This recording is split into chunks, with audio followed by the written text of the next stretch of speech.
Hi. Hey. I completely understand why they did this, but I was just wondering if you had gotten any flag from the Heat fans for Martian Manhunter not being green, and Skeet yourself, has it bothered you at all? Well, no, because I wouldn't they were playing. And here's what I say about that. I think it's kind of infinitely wise that they chose an African-American male to play John Jones. Not to be too political, but African Americans are as alienated and displaced a culture and people as there are in their own country. John Jones is the last Martian. He feels displaced and alienated. So to choose an African American male to play this alienated being is, for me, hand in glove. It's complete and total concert. I told them that I would pull a Michael Dorn and Worf out. You know what I mean? With the makeup and the head and the preoccupied low and everything that they want to do, the one bandoleros and everything. I would do it. I would do it because I would love to see that. And just for a moment, just a wham, a flash of it, and whoop, back to John Jones would be great. So if they chose to go down that road, I would follow that thread, as best I could. But it didn't really bother me. I think the integrity of the character is what's important. And I think that we're striking the right notes with the integrity of that character. And I rather like the way that Tom Welling and I play together. So I'm not looking to change that dynamic anytime soon. This is cool. I like it. All right, stop. More. Throw your hands in the air like you just don't care. Let's do it. Once again, I'll ask another question. What inspires you? You mean I'm gonna ask art. I'm an artist. I'm gonna ask art. Sure.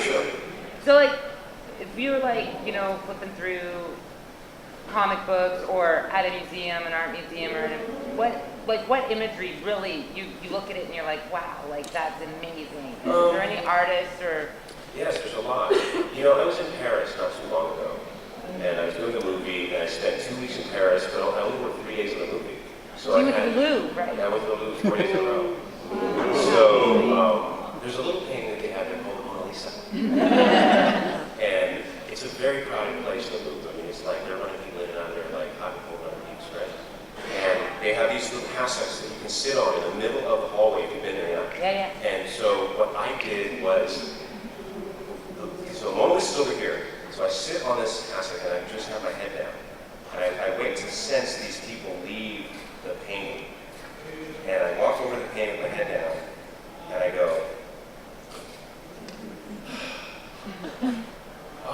because I've always seen pictures and history books and documentaries and stuff, and I didn't want to walk up to it kind of like, excuse me. I wanted to have this hit me fresh. And that's how I look at all art. I try and get it in my brain so it hits the back of my cranium, just immediate, without any of this pre and post. So that's how I did every painting, Venus de Milo, Statue of Liberty, all of that. I went to the Musée Rodin, which has the thinker, and before I went up to the original thinker, I did the same thing. I kind of walked up with my head down, wham! And so I can get that visceral hit from that beautiful art. Let me tell you one of the greatest pieces of art I saw this year, The Dark Knight. Gorgeous painting in celluloid. One of the most amazing performances I've ever seen is Heath Ledger as the Joker. Much respect. But that's art. That is unfettered. You watch Jack Nicholson, and I get emotional because this is what I do. You watch Jack Nicholson. I love Jack. I'm like, Jack is the Joker. That Jack's crazy as the Joker, man. But it's still kind of Jack is the Joker. Yeah. You know what I mean? And I respect it, and I get that interpretation, and I love him. And I loved him in all of his movies, but I'm still getting Jack as the Joker doing it. And you watch Heath Ledger, you go, what the hell's going on here?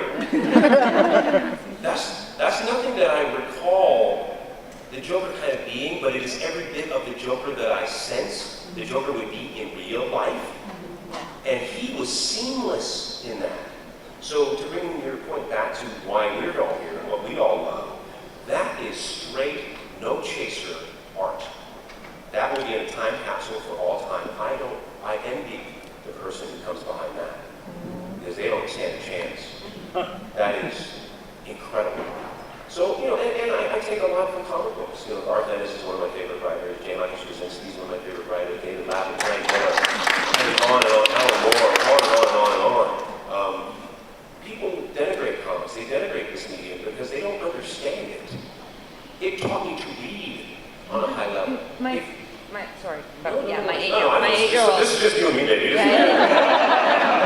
I was having so much trouble with my 8-year-old, right? I gave him Jeff Smith's Bone. Mm-hmm. Now he's reading everything, and like he can read in French and English. See, it kicks us into another level intellectually, and most of us don't get that. We get that. As a child, I got that, and I reveled in that, and I went through my life with these two huge footlockers with hundreds of comics that girlfriends wanted me to get rid of. I get rid of them first. Roommates wanted me to get rid of. I moved out. This was my spirit, and I knew somewhere down the road it would pay off. I mean, it was paying off in the moment, but it taught me to visualize, to imagine, to think outside the box. I bring a lot of that to my work as an actor. And so when I got involved with Smallville, it was just like, man,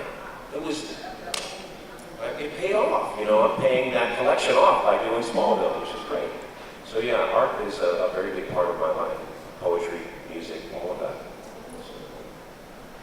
Okay, Oh, yeah, sorry. Yeah. you just been discussing art, and my concern with the current state of media is that it's imploding and it's going into the cesspool. The stuff on TV has gone from good dramas and comedies and a few sci-fi shows that were exceedingly well written to a proliferation of reality crap. Right on. Yeah. Do you have any ideas on what can be done to reverse this trend? Or do you have an idea for a reality show that's actually worth producing? Maybe you should all follow us around for a while. This is bringing reality. You can't put the genie back in the bottle. Reality's here to stay. You can turn the channel. Watch The Wire. Watch The Shield. Watch Battlestar Galactica. They canceled them all. Oh, I know, but those are the templates by which other shows will come out. Those creators still exist. They will keep hope alive. There's 507 channels, 8 billion channels out there. There's got to be something that will spark your interest. We can rail against the machine, but the machine isn't going to change. I'm an African-American actor. I can rail against the fact that I'm intelligent, I guess fairly... You're gorgeous. If I got mad every time a rapper got a job, I would go crazy. So that's my answer. I can argue all I want and fish and moan all I want. It's up to me to change that. It's up to my viewing taste to change that. And when I stop watching those reality shows and the audience doesn't go to the box, as they go to the television and continue to rate, they're going to continue to make them. It's up to us. So get angry with your other audience members. Because those producers are about the bottom line. Whether they're making good shows that we like or they're not, they're still about the bottom line. Those shows are not going to get on the air if they don't turn a profit. So reality shows turn a profit. And that's why that is not going to go back in the bottom. We are getting tired of it, and the more that we get tired of it and let them know that, they'll change their production values. And that's how you attack that.